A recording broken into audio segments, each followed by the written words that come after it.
you doing like an introduction? Am I doing an introduction? Or are we What just kind of going to go straight into it? Ben, Is this what it? kind of introduction do you need? Come on, tell me. Well, I want you to tell people that we are the podfather and podmother of podcasting. We're the superheroes behind brands like the Six-Figure Bookkeeper. Wow. We are repurposing masters, making sure that you get every bit of content to fuel your marketing. Something like that? Or shall we just talk? I feel like it needs like, ladies and gentlemen, introducing the pod mother and the pod father. Hang on. Yeah, I don't know whether I could pull that off, if I'm honest.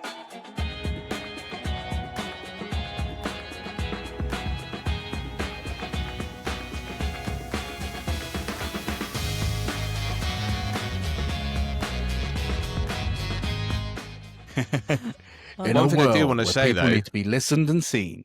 one thing I want to say, though, Ben, is you guys have featured already on my podcast. I know. Episode 21, I believe. Episode 21. I know, right? Yeah. That was While we're on that Mrs. note, Fredrickson. literally, the first time I saw your wife, she got her tats out for me. Yes. And I said, you look like a female version of like Mr. Fredrickson from the film Up. And then within 30 seconds, Rachel was holding on to someone with one arm and rolling up her leg to show everyone the house with the balloons on from Up. There I mean, we tell go. me we weren't supposed to meet that day. That was pretty mad, right?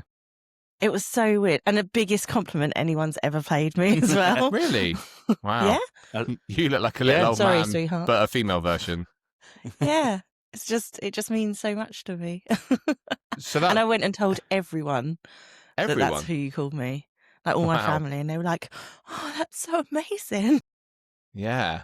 Ben, have you ever been mistaken for someone famous? So people tell me that I look like that bald bloke from that film, and I'm like, what? Is it Jason Statham? No. The Rock? No. Lex Luthor. Lex Luthor? No. The old guy from Toy Story who plays chess.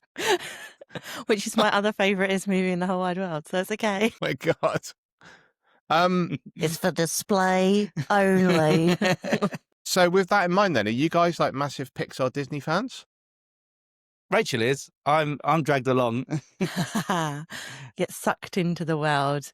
Yeah, I'm a huge Disney Pixar fan. Toy Story is Yeah. my ultimate. I proper fangirl to the degree I have original toys still boxed with their certificates. Yeah. Oh. Yeah. Yeah, I've You never see- understood that. You've seen Toy Story 1 in almost every form possible as well, haven't you? I think I have seen it in every, including orchestra on stage, playing all the soundtrack, done 3D, 4D, Drive-in. drive-in. I've seen Toy Right. Story. Oh, as everywhere in possible. drive-in. Do they do that in the UK? Yeah. Yeah. Yeah. No. you Yeah, get drive-in. COVID was a thing, and that's how we got to watch movies. They still do Wait, some as yeah. well. Which is weird because just before we started, you started singing Andy, but in the sort of theme from Sandy from Greece. Yeah. Yeah, And don't they go to a drive-in? that's sung at a drive-in, yeah. I love that. Stranded at the drive-in. Yeah. So what I find really mad about you guys is the fact that when I first met you, I was like, oh my God, these guys are my people.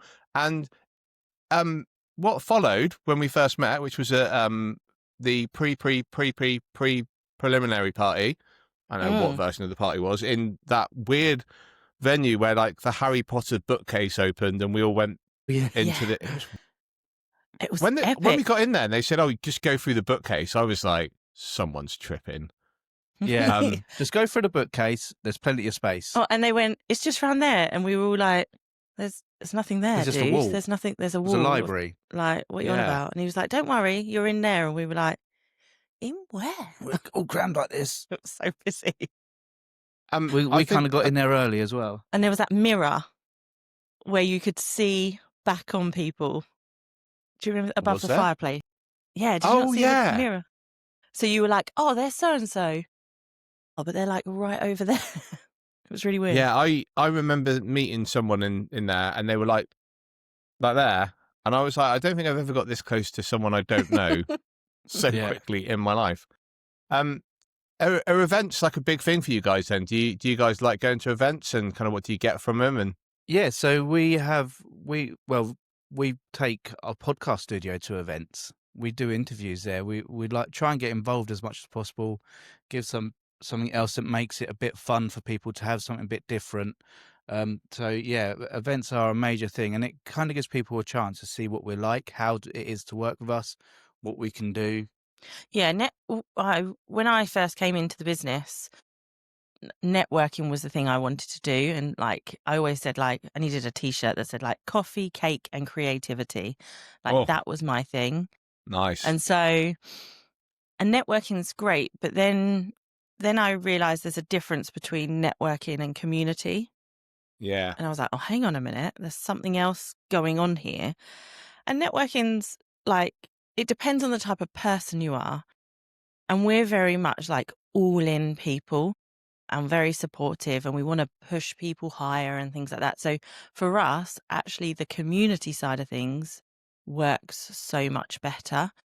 And coming to exhibitions, we were like, how do we, because we're service based, it's hard to stand and explain what you do. So we were like, let's show them. And we love to help, like I say, support people. So let's give them a mini 5-minute interview in the studio, and we'll create a podcast of the event. Amazing. And is that like a service that you offer to the actual events then, or? Yeah. So we started at a small local event. Well, I say small local event, like a local event that's grown, took it to that, then took it to another sort of larger event that's local to us, has like 300 people in attendance. So we're like, great. And then working with Andrew and Pete through Atomic, I think it was about 2 weeks before the big festoon in March, we were like, I'd love to take the studio to that. And they were like, ring Danny up, ask her. We were like, we can't do that. They was like, why not? And I was like, yeah, good point. So You've done karaoke with her. yeah. So I was like, I don't know if you remember me. We did a bit of karaoke.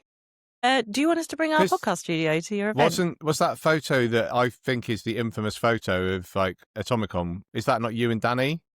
Is there a picture of you in like a cartoony type outfit? Yeah, that was the first year I did Atomicon, and that was my I dress. remember getting back from Atomicon this year, seeing that photo on like some of the websites, and went, "That's fucking Rachel." I think I got a photo in one of the rooms this year. I was actually on one of the boards, and I was like, "Holy shit, that's me over there!" So I sort of snuck over to the stage and was like, "Technically, I'm on stage at Atomic." So how does it work with you guys then? Because I've had a long time of working with my partner, and even though we still kind of work together now, we've both got our own kind of things as well. How do you guys get on working together? Because I know some people could. I mean, if you're going to tell me Ben used to have an afro when you first started working together, I'll be able to understand. I'll be honest, this is the closest I've had to an afro for a while. I was going to say, it's a bit long, isn't it? Yeah. I much prefer it clean shaven. You have, over the last few months, 6-7 months, I'd say, we've started to actually figure out what our roles are. We're both beforehand trying to do everything, and it was okay, but it was just kind of, we were just keeping ourselves busy without being productive. Mm-hmm. Well, now we've kind of defined roles. Rachel talks to people. I sit in dark cupboards, and amazing. It kind of works a lot easier for us. So we both have crossovers, but I think the fortunate thing, we met at work 18 years ago, 18 and a half years ago. So we immediately, our relationship started as a working relationship and became an us relationship. We had time apart and was like, actually, we kind of like working together, support it back. So we've always been able to work together. That's not been a problem. And then, like Ben says, like when we started growing a business together, we were very much who runs the business, who owns the business, who's more important. If I say, right, we need to get, equipment in for this event, and he's saying, well, I want to get a new lens, who spends the money, how. We've competed for a long time, but we settled on understanding, and we describe the business as like a tree, that is the branch, that is the trunk, and then we have our own branches. Amazing, both amazing. are supported by the trunk, but we can take our own journeys and still be together. It's really interesting you say that because two things. One, did you get the lens, Ben? That's the most important question because, I mean, I went to the photography show. We're probably looking through it.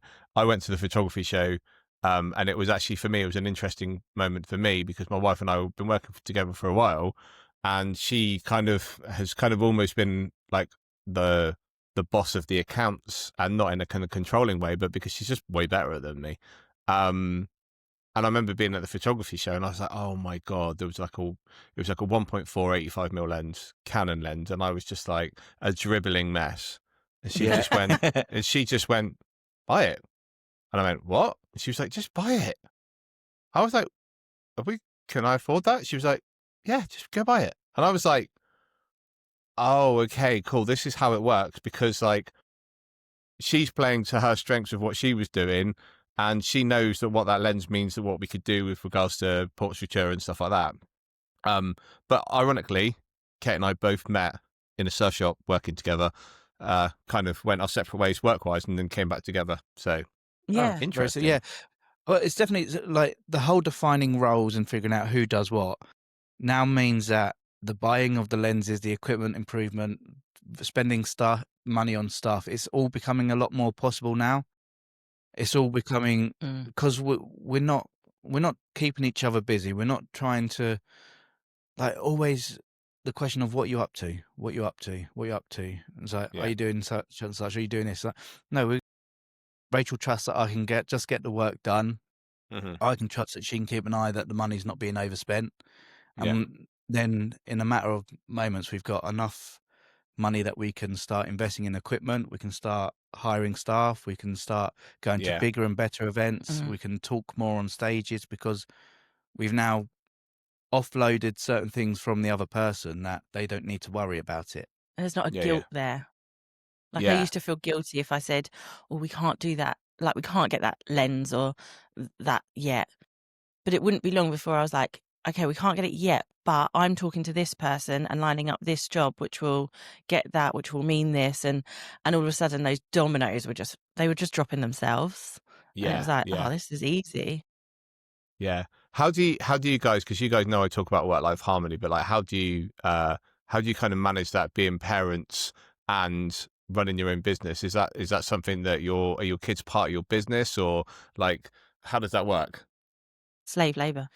Okay, yeah. I mean, that's what I was. So for me, I love doing the work. I love filming, editing. I'll sit there of an evening doing it. But also, my son's quite into doing some videos as well. He wants to be a YouTuber. I think most kids do want to be YouTubers, but yeah, I want to be a YouTuber. Yeah, us too. Yeah, he's interested in the production side of it. Logan is, or our eldest son Logan is very much. He loves coming up with ideas. Mm-hmm. So I had him. He had a day off school once, and I was like, well, "How am I going to shoot this? It's a load of flower pots. What am I going to do?" And he sat there with me as we storyboarded it and was like, "We can do this and then this and then this." And so that's quite a cool idea. I don't have the equipment to do that yet. So let's go and figure out how we can do it ourselves. Yeah. Go and see Mum. She'll tell us we can have the equipment. Yeah, can you ask Mum if she can buy me that robot arm, please? I think they're naturally interested. What's really been important to us is that, because again, that guilt feeling was, but of an evening we are sat there doing this, or was that, but ultimately the boys are off doing their things and this is what we love. So why can't I sit, if I'm not a jigsaw puzzle person and I don't want to sit there and do a jigsaw puzzle in the evening, he wants to edit and I want to design some proposal templates or some marketing ideas, I can do that because I love what I do. We actually, I was given the friend, you get a Christmas present every year that never gets opened. We found, we'd managed to convince my daughter to get rid of some shit recently. And it was like, we'd never played Twister. I think we played it like once. I'm like, do we need that? Really? I remember buying it for her from a charity shop. So it was like, it's not like bought it brand new and it'd never been used. Anyway, in her bookshelf, we found a brand new Friends puzzle, right? So we thought it'd be really cool. We'll do it together. So we put it out on our coffee table, and then that was the first night. And then for the next 2 to 3 weeks, we proceeded to then move bits of puzzle that had then either been eaten by the dog, fallen on the floor, and we realised that actually my daughter would much prefer to play Lego or be on a, iPad or Nintendo Switch. And we were there, maybe either laptops or doing what we were doing, and we're like, actually, the puzzle's not even. It's a pain in the ass. So it's funny, isn't it? It's the fun becomes a chore, and then you're all sat there arguing over it, and you think, oh, for Christ's sake, this isn't what it's supposed to be about. It's supposed to be a loving, happy family. You will have fun, you will enjoy yourselves, and you will love me. Yes, love me more. And then you end up going around in the garden with a torch to try and find that last piece of puzzle that went through the dog, and you're like, it's just lovely, gets messy, doesn't it? And then put it back in the charity shop, Yeah, maybe one piece missing. Yeah, we had a similar game where we're very obviously geeky and nerdy and stuff, and Ben's always spoken about Dungeons and Dragons, and I'm like, I don't know if I want to fall into this realm. Like I've seen people do it and disappear down it. I'm like, can we afford this hobby? I'm just not sure. But we found a game, that intro version, and it was but it was kid friendly as well. So it's about stuffed animals and how they fall under the bed, and we were like, oh, this could be good. And it's just an hour long each chapter. And we was like, yes, this is it. Oh my gosh, we thoroughly enjoyed it. But the kids, we were like, you can't do that. No, don't do. No, come on, work as a team. Come on, guys. And we were like, why are we fighting the kids on this? Clearly they don't want to play it. They're sat here like, can we do this now? Can we do that now? I'm hungry. And we're like, okay, let's just bail out. Let's just know when we've lost this one.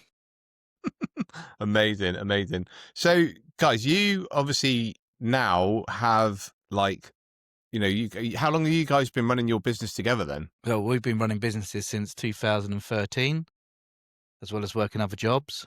Started off in wedding photography and things like that. In 2014, you started your events company. Yeah, yes. Did you leave full-time work then? I'm trying to remember. No, I left full-time work in 2017. 2017, you left full-time work, so I would sort of flick in and out of. Isn't that an interesting concept? I left full-time work and then did what? I became self-employed and got even more full-on. Yeah. Even more full-time. Yeah. I became fully unemployed, but with expensive hobbies. Yeah. That's how I say it. I was totally unemployed, got expensive hobbies, then some people gave me some money for doing my hobby. So when did YVT start then? And it feels like a 90 YV, obviously your video team, but YVT to me sounds like it could be like a 90s news round kind of kids kind of like chat show type thing, which is weird because that you guys look like you're sat on in like a chat show. So when did that kind of form and become what it is now? So, how it became what it is now is so obviously doing weddings, and I don't know if you remember back in 2020, the world stopped. That is in the history books known as coronial times. Yeah. So during coronial times, there was no such things as weddings or events happening anymore unless you were in government. Shh, don't talk about politics. You're the one who said, we don't talk about politics. Don't talk about politics. So there was no events or anything to happen. So all our business stopped. And we did have a cleaning company, again, going into people's houses, all stopped. In fact, we got to a point where we had 3 months and took no money in at all. Mm-hmm. And trying to survive on that. And your accountant, who thinks he's doing a good job at the time to save you paying as much tax meant that we had no money coming in from the business because all our profits were minimal. Yeah. So, but fortunately, due to events, we worked with Coca-Cola on a couple of their Christmas parties, providing photography and filming some of their talks and events like that. And they were like, well, we still operate, but we need to operate in a COVID-safe manner. So we need a training video so we can share it with our whole team and have our factories functioning. It's got to be one consistent message as to this is how the factory runs on a one-way system so we don't break COVID guidelines. And they were like, can you do that? I was like, well, in my previous job, I used to train people, so I know how to train. I've got a video camera. I can do video. So, let's give it a go because I need the money. Yep. And then they were like, so how much is it? And I was like, oh, it's this much. And I went, are you sure? And I went, no, it's this much. And Ray added another £1,000 to it. And they're like, that sounds better, but are you sure? I'll add another £100 to it. They were like, don't you think it's this much? We were like, yeah, that sounds good. And then they were like, okay, have you got a card machine? I was like, yeah, I've got one in my car. So, and then they paid me there and then for the whole job. And I was like, Wow. Is this how it's meant to be? Because weddings, they pay you 3 years across 3 years when they book you. Yeah. And then by the time the wedding actually comes, you've got no food or anything on the table. So you're like, you double the price. And yeah. So that So was as you our guys intro know, into corporate. I used to shoot weddings. I remember shooting a wedding probably before 2010, I think. And I remember shooting a wedding, and the bride wore a black wedding dress, and the whole day everyone didn't know she was the bride. But they had 40 guests at the wedding. It's the biggest group shot list I've ever had. They had 110 variations of group shots, right? But it was one of those weddings where where you're just like, I mean, you guys don't shoot weddings now, do you? Not anymore. I've done one like the other week. You did do one the other week, but Okay, that's you still do some, but like, so obviously, so you go to weddings, and sometimes you're like, okay, cool, there's a lot going on. I mean, it's a long day. But this particular wedding, they paid me 2.5 years beforehand. I'd put my prices up 3 times since they'd paid me. Yeah. So I did this wedding going, I might as well just be doing it for free, because that's what it feels like. And when it came to leaving, they went, well, you can't leave. We've got you dinner. And I thought, that's really kind. I don't really want dinner. I'd rather go home. Anyway, I said, oh, okay, all right, I'll be kind up, and she said, oh, we've got you a meal. And I was like, okay. So she's like, yeah, you're in that room there. And I was sat in a room with all the kids, and I was like, holy hell. So you're a babysitter as well. So I'm now a babysitter. Anyway, when I came to finish, I thought, all right, all good, right. I went to go, and went over to speak to the bride. She went, no, we need to do a couple more photos now. And I went, no, I was only booked. She went, yeah, but we've just given you dinner. And I was like, no. Oh my God.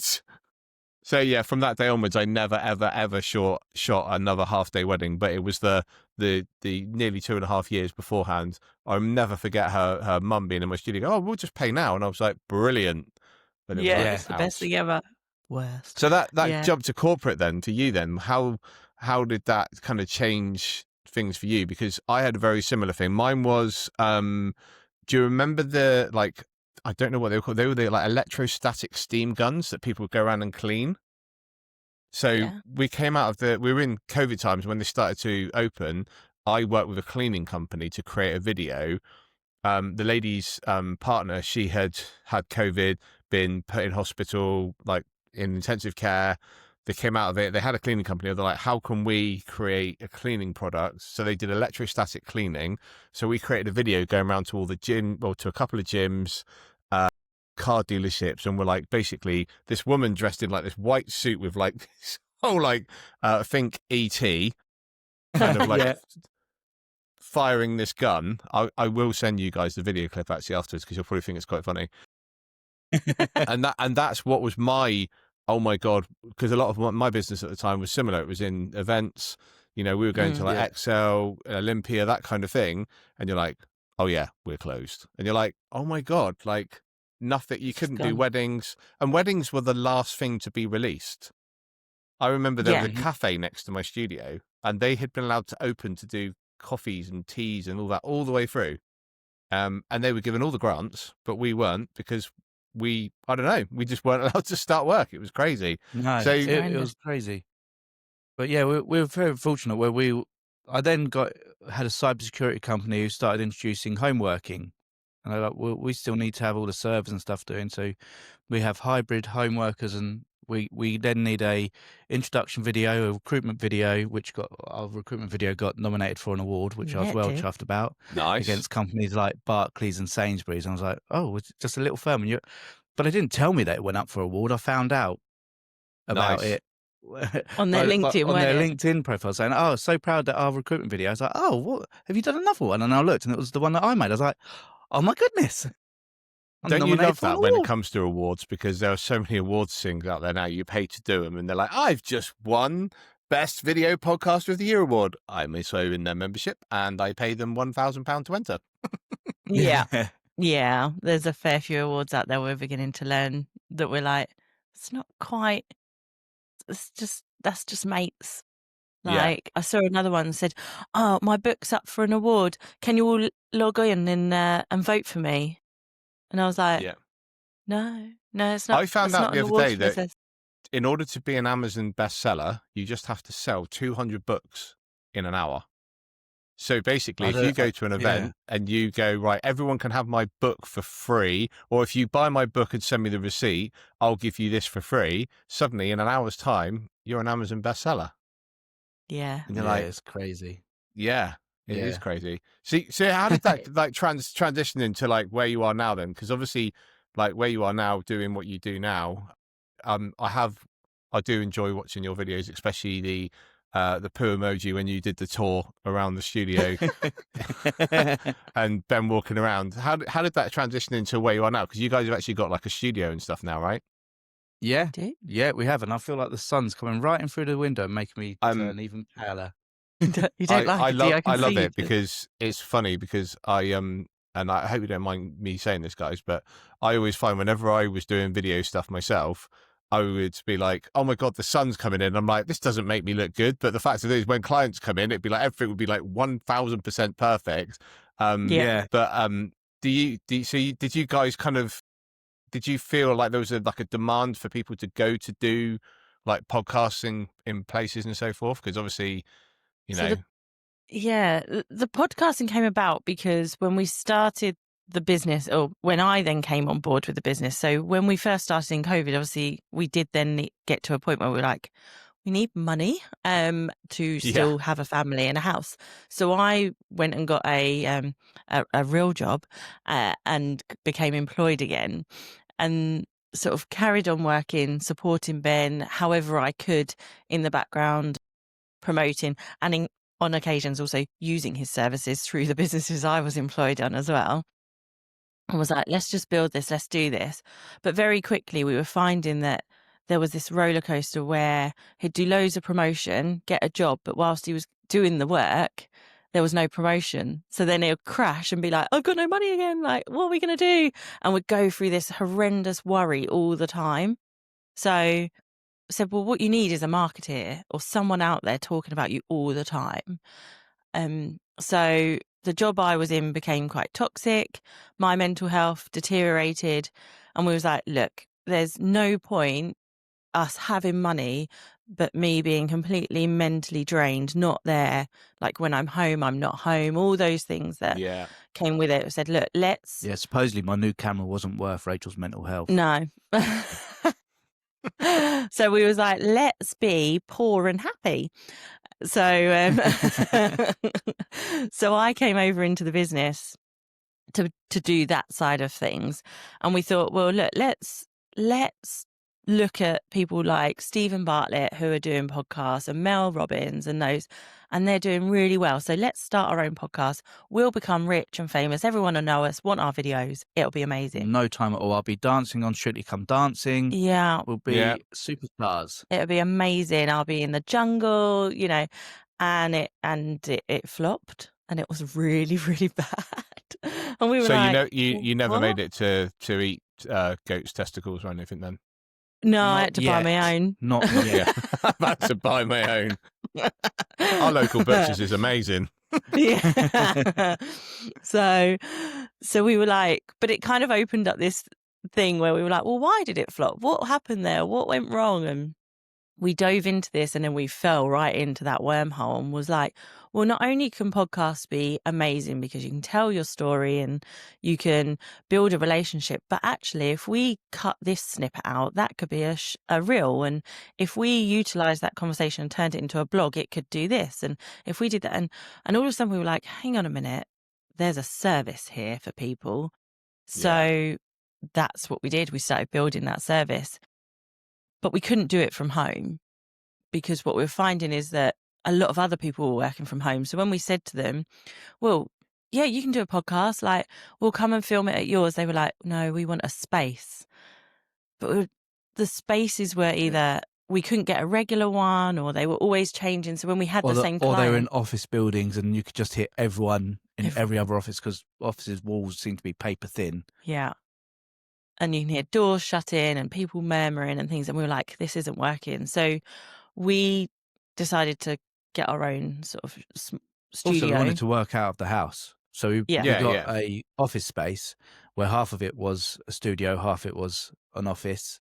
And like, so we were really productive in it, weren't we? And our productivity went through the roof. We had more clients as well because they had a space to come to. But very quickly, we were then in each other's way again. And within 6 months, we were like, we've outgrown our studio already. What are we going to do? And on the same site, they have a building that was at the time just a shell. And we said, what are you doing over there? Can we nab a space? And they were like, yeah, what do you want? So we've built here 2 studios and an editing suite. We have our own kitchen facility, bathroom. It's accessible. Yeah. And it's just... And the cupboards look like they're full of treats from what I saw on the Instagram the other day. Yeah. There's fizzy drinks filled in the fridge. Nice. Despite the video being very empty. No, I put one out yesterday. It was very full. And then, we've got biscuits here all the time. So plenty of treats here. And obviously people can help themselves to all that sort of stuff. Yeah. Microwave. We have a sandwich lady that comes around so people can bring things, or we can go out. We've got a great fish and chip shop down the road as well. So we've had a few fish and chips. And we thought what would be awesome is that we'd have somebody filming in Studio 1, somebody filming in Studio 2. We'll be able to edit in the other room. But that's all very much changed because people want to sit down and relax between shoots. So we've gone, okay, we'll set up Studio 1 for your shoot. Studio 2 will be your green room. Studio 3 is currently a store cupboard. So guys, I need to let you know this because I think it's good to compare yourselves in a positive way. We're always looking at ourselves and thinking, am I like this or am I like that? But I had the absolute pleasure of being able to go along with the Teachers Rock Choir nearly 2 years ago, and we went to Abbey Road. Right? Oh, yeah. Lovely. Yeah. Studio 1 was the studio. Studio 2 was the studio where we put the bags, right? So you guys are getting it right. Studio 1 is the main feature. Studio 2 is like the hangout place. What's really funny about that is I've seen so many videos online now where I'm like, that Stormzy in that video in Abbey Road, I put my bag there. Like, it's so surreal. So I think you guys have got it down to a T, because if it's good enough for Abbey Road, it's good enough for you guys, right? That's amazing. Yeah. And I mean, it's those weird things because we just kind of go with the flow. We see what people need and want, and we make it happen. And the studio's very plain looking, but it's so, like, we have hooks on the walls so you can hang curtains, you can hang neon signs, like, you make it completely yours. But we're very, like, it's also completely portable, which is why we can do conferences. Yeah. And like then it's amazing to hear that compliment, and thank you, because it does kind of go, oh, we are doing it, we've got this, like. And we had the same last week, like at Reclaim Means Business. I ran after Danny Beard as they came off the stage and said, would you mind popping in the studio for a quick chat? And he came over and chatted, and he was like, guys, can I just say I've been on professional programs with less cameras than you've got pointing at me right now, like with a 3-camera angle, light setup, mics. And he was like, this is phenomenal. We were like, holy shit, Danny Beard just said that about us. Like, whoa. Andy's looking at you going, who's Danny Beard? I'm actually looking at you and just thinking it's really interesting that there's something you guys have mentioned a couple of times, and I love it because as you all know, with all good podcasts, you're like, you can get some podcasts where you're like, and I'm sure we won't name any names, but you've listened to, watched, or maybe even filmed the podcast. You're like, who the bloody hell's going to watch this? But you today have already pointed out something for me, which I think is the biggest lesson that I've ever learned in business. And you've reconfirmed something to me, and that is ask the fucking question, because you guys asked the question to Danny Wallace. You asked Danny Beard. Yeah. Do you only work with people called Danny then? Yeah. Hey, Right. You're really Okay. privileged. Danny Wow. Bedingfield's next. Although he's called I Daniel. still think he's probably one of the most underrated singer-songwriters of all time. I think his songwriting is phenomenal. There we go. Just going to put that out there. Okay. I So don't if Daniel disagree. Bedingfield does want to come onto my podcast, I'm here for it. Right. So what's next for you guys then? And like, is there anything coming up that's exciting? Anything going on? Have you got any projects or? Yeah. Oh, that was the look of don't fucking tell him. Yes, there are Was this one of those things we weren't meant to talk about? Well, it's not You that. said I we could suppose only it's- not talk about politics, and then you spoke about Yeah. politics. So Yeah, you broke all the rules anyway, so it doesn't matter. Yeah, there's some really exciting things coming up. We don't do things by half. We could quite happily now sit here and, have money and, support our family. But rather that, we'll stick with our crappy house and keep investing back into the business because we know it's paying us back. So we've made some bold moves, asked some bold questions, and there could be international trips going on. There could be stages that we're stood on talking to people. what are we talking? Isle of Wight or It's abroad, the isn't it? US. Yeah, we want to try Literally. and conquer America. Yeah. Flick So- over to the US. There's we're just waiting to sign on official dotted lines, but there's a stage with we've spoken on stage in front of 300 people, which is amazing, and like not a lot of people can say that, and I'm very proud of that. But one of the next stages that we've been offered is more like a couple of thousand. Wow. And I'm like, oh, okay, cool. So, and that's what we want. But what we want to do is go out there just to get people to tell their story. This is what we're all about. Yeah. Sit here, sit for an hour, have a conversation, and turn that into everything that fuels your marketing because it's all you need. Yeah, exactly. And I think having an origin story, I don't know if you guys know this, but with my media business that I used to run, my slogan was "We tell the story of you," and I think that's just such a powerful thing that people in all businesses, like tell your story. I joke, but we have a milkman, and he's recently stopped working, and when we found out, when he wrote that, it's so funny, so like old school, but like we got a letter to tell us that he was going to be stopping working, and there was other company was going to be taken over. But we know that like before him, he took the milk round on from his father, and like when you start hearing all this story about like obviously he did this with his dad when he was a kid, and you sort of build this up, you're like, oh my god, like. This is like actually it's not just a bottle of milk anymore. It's a purposeful, like there's an origin story behind this. And I think so many businesses don't realize no matter how big, small or whatever they are, there is purpose behind what they do. If there isn't, maybe they shouldn't be doing it. But if like there's a story there, and I think that's like I love that you guys are so passionate about that. Yeah. Our slogan's be the hero of your brand. Yeah. So Be seen, be heard, be unforgettable, be the hero of your brand. Obviously, I memorized it, and also I'll probably use AI to move my eyes back in, so you don't think I was looking over there at that point. Amazing. So, guys, I just want to know one thing: how do people work with you? Because obviously, how can they get in touch with you? How can they find out more about you? One thing I think we probably should mention is where you are in the world, because we're obviously in the UK, but whereabouts are you? Where's the studio based? So we're based in Kent, in the southeast of England, in a little town called Tenterton. St Michael's, yeah. St Michael's. Nice. And to work with us, so obviously reach out to us on Instagram. YVT Rachel. Follow us personally at YVT Wow. Ben. Are we? We've got a competition going on. Are we having a competition of who's getting the most followers? Yeah. Yeah, Rachel's already got a head start, which isn't fair. So ignore her one. Follow YVT Ben, or you can find us at YVT_UK on Instagram. They're good places. LinkedIn's also a good place to reach out to us. Just find me in a random dark cupboard somewhere editing away. Rachel will be eating cake. Yeah, coffee and cake, and I'll find you.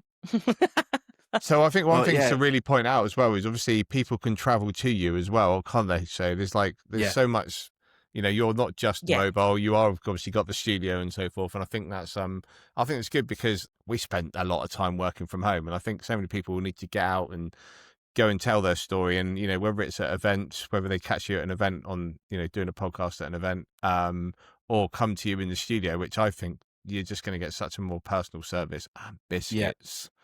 Yes. Yeah, I mean, and we deliberately made this accessible. So if you're in a wheelchair or have mobility issues, it's all flat. Everything's easy to get in and out of. There's plenty of space for you. Because I'm fed up of seeing studios up a flight of stairs for people, and they're like, just go up to the top floor. It's like, yeah, or not. And just down the ground.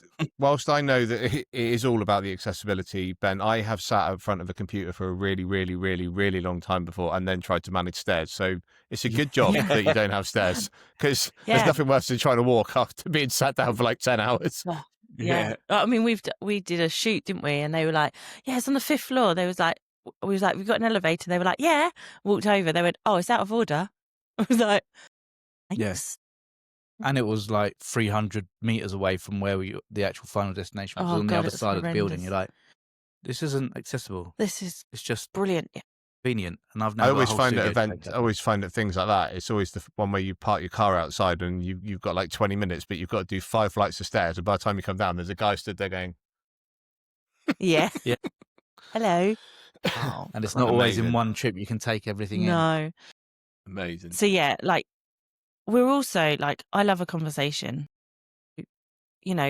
Go on, reach out to me, and if it's a 15-minute chat, just to be like, is this the right thing for me? Because we're also well aware that it's a scary thing to do, sitting in front of a camera. So how can you feel more comfortable? Is it the right thing? All those questions you might have as well. Like, just drop us a message, because I love a conversation, and I'm more than happy to support and guide along that journey as well. I love that as well. And I know that obviously you guys do this as well, because you kind of give people support in kind of helping them kind of structure the podcast as well, right? Yeah. Yeah. So it is about. Well, we can help at any point. So if you want to help setting up a studio in your own space, if you want to help editing, we do a fully done for you service where you come to the studio and talk, and we'll film it, edit it, release it, talk about these subjects next. Or you can come to us and be like, I need to set up a studio here. Can you help me? Yep, we can come and set up a studio for you. You just invest in some of the correct equipment, then let people get on that way. There's many different ways people can work with us. I love that. Guys, thank you so much. Thank you. I don't think I'm going to see you in person, Ben, until maybe Tomicon next year. I might be seeing Rachel in a couple of weeks, though. Christmas. I wasn't allowed to be a little halty, was I? Just putting that out there, right? If you want. Get your ticket. Ben, you could be my guest. I could be your guest. You could be my guest. I have a new date. We'll wife swap. Yeah. Your wife be my guest. My wife's not coming. She's like, I'm not going all the way up there for a party. And we're going to see Chris McCausland the night before. So I'm super excited about seeing him the night before, but I'm thinking about, as soon as I finish that, driving straight to London that night, just so I get there and I want to go and play in London. I think I might go on the London Eye, and as I'm traveling alone, I might just go on the London Eye on my own. It would just be really cool, wouldn't it? Yeah. I might get up there a bit earlier. Have you not? Yeah. I've done it a couple of times. I've done it and hated it every time. I think it's got faster since I was a kid as well. I'm sure when I very first went on it was like an hour and a half, and now it's like 35 minutes, and I'm like, sped this up. Yeah, I mean, I've got to be honest. I want to experience it, but I don't want to sit in there for too long. So, you could like get a bit claustrophobic. Everyone's like, okay. And there's one space where you, at one point, obviously, when you go round, they do the souvenir photo. So everyone like crams in the corner, and you see them all start beginning to get there really early and do that. And then it's just you got to stand on the bench and like pull the face in the background and just ruin everyone's photo. That's what you do. That's what I need to do. Amazing, guys. Thank you so much. Thank you. Please, people, if you want to tell your story, reach out to Ben and Rachel. But yeah, I'm looking forward to seeing what's next, guys, and seeing what mode of transport can't wait. What mode of transport you take next and where you travel to next. Indeed. Oh, yeah. And that wraps up today's episode of the Coffee, Chaos and Confidence podcast. Thank you so much for listening. If you enjoyed today's episode, please make sure you like and subscribe. It helps other listeners find the show. Also, go and check out the show notes to learn more about my incredible guests. Until next time, make sure you chase your dreams without limitations.